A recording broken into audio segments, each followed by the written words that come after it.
এসছে তোমার মুখে খবর হয়েছে? অসিতবাবু, আজকে উত্তরপাড়া লোক সংস্কৃতি পরিষদ আয়োজিত এই অনুষ্ঠান যে হচ্ছে, এখানে আপনি প্রধান উপদেষ্টা হিসেবে উপস্থিত আছেন, এরকম লাগছে?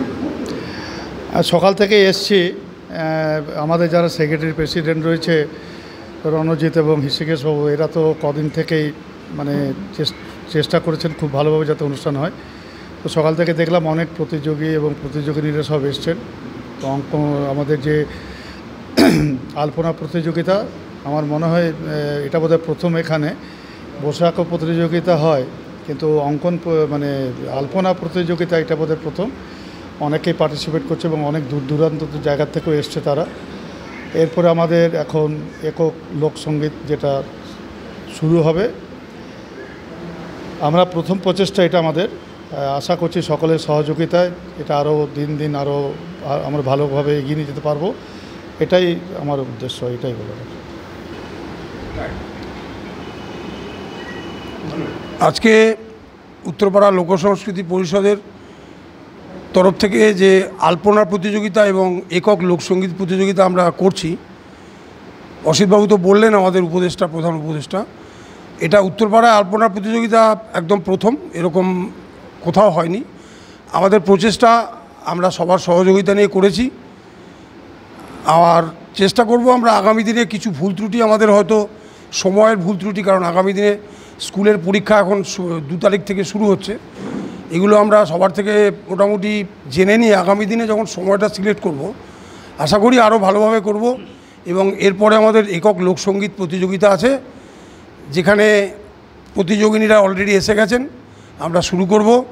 আমরা চাই আগামী দিনে আপনারা প্রত্যেকে আমাদের সঙ্গে থাকুন এবং লোকসংস্কৃতিকে বাঁচিয়ে রাখতে লোকসংস্কৃতি পরিষদের পাশে থাকুন। ধন্যবাদ। ঠিক আছে। প্রথমেই এখানে উপস্থিত যতজন আছেন তাদের সবাইকে অভিনন্দন জানাই আমাদের প্রথম প্রচেষ্টায় পাশে থাকার জন্য। আমাদের এই লোকসংস্কৃতি পরিষদের উপদেষ্টা মণ্ডলী আছেন, তার মধ্যে এখানে অসিত স্যার উপস্থিত আছেন এবং এছাড়া আমাদের বিমলদা আছেন, বিমলদা আসতে পারেননি, অরূপ দাস আছেন, নিচে আছেন, উনি অন্য কাজের দায়িত্বে আছেন। এবং সাথে সাথে বলি, এই যে আমরা প্রথম কাজটা শুরু করলাম আলপনা প্রতিযোগিতা, আমরা প্রথম দিন থেকে বলে আসছি এটা উত্তরপাড়ায় প্রথম, এবং আমরা চাই উত্তরপাড়ার যে কটা আঁকা শেখানোর প্রতিষ্ঠান আছে তারা আগামী দিনে ছাত্রছাত্রীদেরকে এই ব্যাপারে উৎসাহিত করুক, তাহলে আমাদের এই প্রতিযোগিতা আরও ভালো হবে আগামী দিনে। আমরা আশা রাখি তারা যত বেশি প্রতিযোগী আসবে প্রতিযোগিতায়, তত তার মানে কী বলবো, তার পরিধিটা বাড়ে, তার মূল্যায়ন করার জায়গাটা অনেক বেড়ে যায়। তো সেই ক্ষেত্রে আমি প্রথম আমাদের পরিষদের পক্ষ থেকে আমরা অনুরোধ করব সমস্ত অঙ্কন প্রতিষ্ঠা কেন্দ্রকে, শিক্ষক কেন্দ্রকে, তারা তাদের ছাত্রছাত্রীদেরকে রেডি করুক আগামী দিনের জন্য।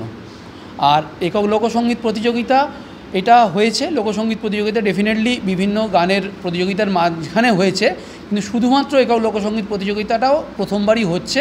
তো এক্ষেত্রেও সাড়া পেয়েছি। হ্যাঁ, সাড়া এবারে হয়তো একটু কম, সে বিষয়ে কোনো সন্দেহ নেই, কিন্তু হতে পারে প্রথম যে কিছু শুরু হতে গেলে কম করেই শুরু হয়। আমরা আশা রাখি আগামী দিনে আমরা আরও ভালো কাজ করব এবং উত্তরপাড়ার মানুষকে লোকসংস্কৃতি পরিষদের পাশে থাকার জন্য আমরা বিশেষভাবে আহ্বান জানাই। নমস্কার।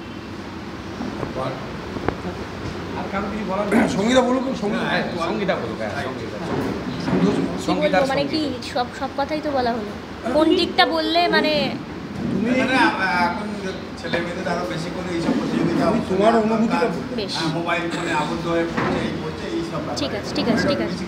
এটাকে একটু ঘুরিয়ে নিন, যাতে ল্যাপটপটা দেখা চলে।